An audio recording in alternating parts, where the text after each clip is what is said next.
Hello everyone. Today's topic is daily use sentences day 20. First one is ఆ వార్త విని నేను ఆశ్చర్యపోయాను. I was astonished on hearing the news.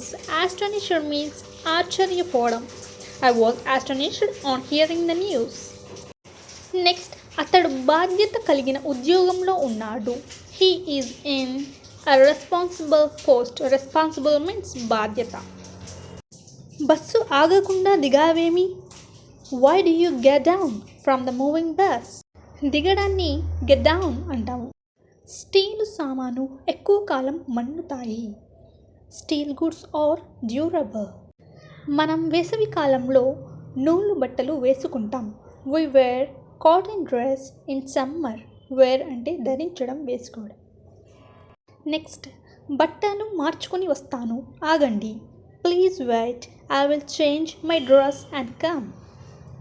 He cares more for games than for studies. దీని అర్థం అతను studies మీద కంటే గేమ్స్ మీద ఎక్కువ కాన్సన్ట్రేట్ చేస్తాడని. నెక్స్ట్ అందువల్ల అతనిని జాగ్రత్తగా చదవమని చెప్పు. So tell him to concentrate on studies. నాతో రావడానికి ఎవరినైనా తోడు పంపండి.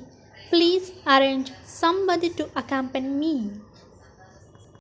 చాలామంది విదేశీయులు మన దేశాన్ని చూడడానికి వస్తారు. Many foreigners visit our country. మన దేశంలోని ప్రదేశాలు చూడడానికి వారు ఆసక్తి చూపుతారు. They show interest in seeing places in our country. Interest means ఆసక్తి చూపడం. మన ఆహారం కూడా వాళ్ళకి రుచిగా ఉంటుంది. They find our food tasty. మన ప్రజలు కూడా వారితో సహకరిస్తారు. Our people also cooperate with them. సహకరించడాన్ని కోఆపరేట్ అంటాం. ఎర్ర జెండా చూపిస్తే ట్రైన్ ఆగుతుంది. The train stops when a red flag is shown. మీ తోటలో ఎన్ని రకాల పూలున్నాయి? How many kinds of flowers are there in your garden. ఎన్ని రకాలు అంటే హౌ మెనీ కైండ్స్. మీ ఇంట్లో తోటని పెంచుతున్నారా? Are you growing a garden in your house. దీని గురించి వారికి ఏమీ తెలియదు. They don't know anything about this.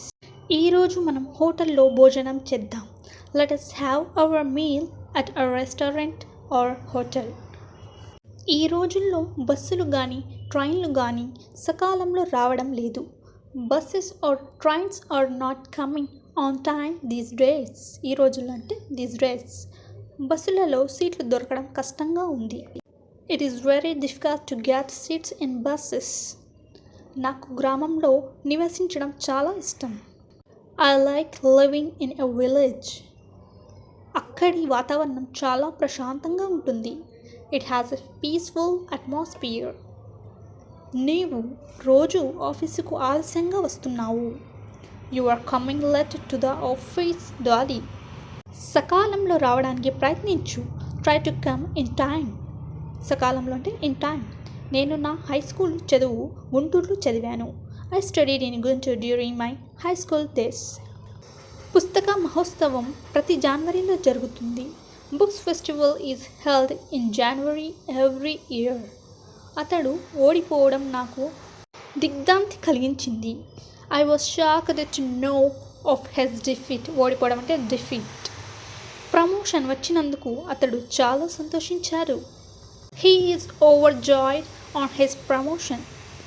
సంతోషించడాన్ని overjoyed అంటాం.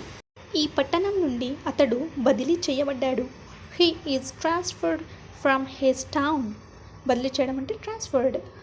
అతడు ఆ పట్టణంలోనే ఉద్యోగం చేయాలనుకున్నాడు. He wants to do the job in the town only. తన కుమారుని విజయానికి అతడు చాలా సంతృప్తి చెందాడు. He is greatly satisfied with his son's success. Satisfied means సంతృప్తి చెందడం. ఆంధ్రప్రదేశ్లోని నగరాలలో హైదరాబాద్ చాలా పెద్దది. Hyderabad is the biggest city in AP. చక్కని ఇంగ్లీష్ నేర్చుకోవడానికి నిర్ణయం తీసుకో. Make up your mind to learn good English. వెనకబడిన తరగతుల వారికి సహాయం అందచేయబడింది. Much help was given to the backward classes. కింద ఉండే సెంటెన్సెస్ని మనం ఇప్పుడే చెప్పుకున్నాం. సో నెక్స్ట్ సెంటెన్సెస్కి వెళ్దాం. చివరి క్షణంలో అతడు వెళ్ళిపోయాడు.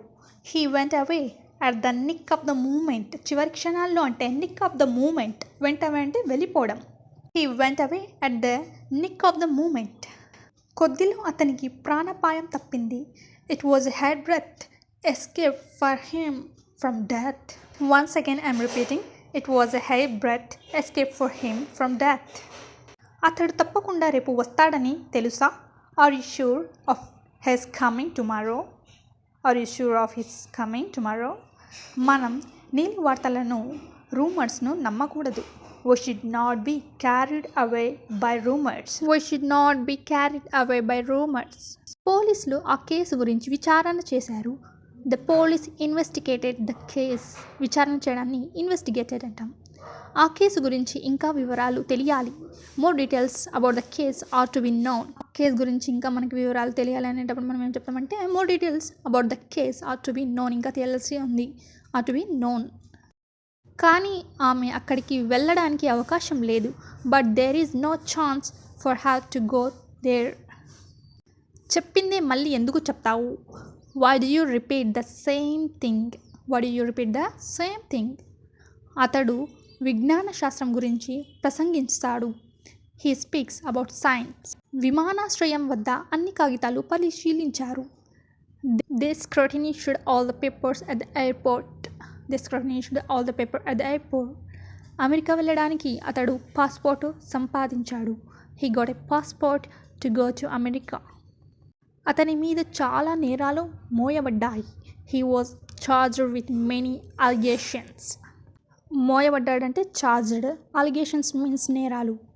మనం ఈ సెంటెన్స్ని ఎక్కువగా యూస్ చేస్తూ ఉంటాము. టైం ఎంత అయింది అని. ఇప్పుడు టైం ఎంత అయింది అనడానికి ఇంగ్లీష్లో what is the time now అని ఈ విధంగా చెప్తాము. నెక్స్ట్, నువ్వు హోంవర్క్ చేసావా? Have you done your homework? నాకు నిద్ర వస్తుంది. I feel sleepy. నీ బట్టలు ఎక్కడ పెడతావు? Where you keep your clothes? స్నానానికి సిద్ధంగా ఉండు. Get ready for a bath. అమ్మ, నా డ్రెస్ ఎక్కడుంది? Mom, where is my dress? నీవు ఎక్కడ వదిలిపెట్టావు? Where did you leave it? అదిగో ఆ టేబుల్ మీద ఉంది. There, it's on the table. That's all for today.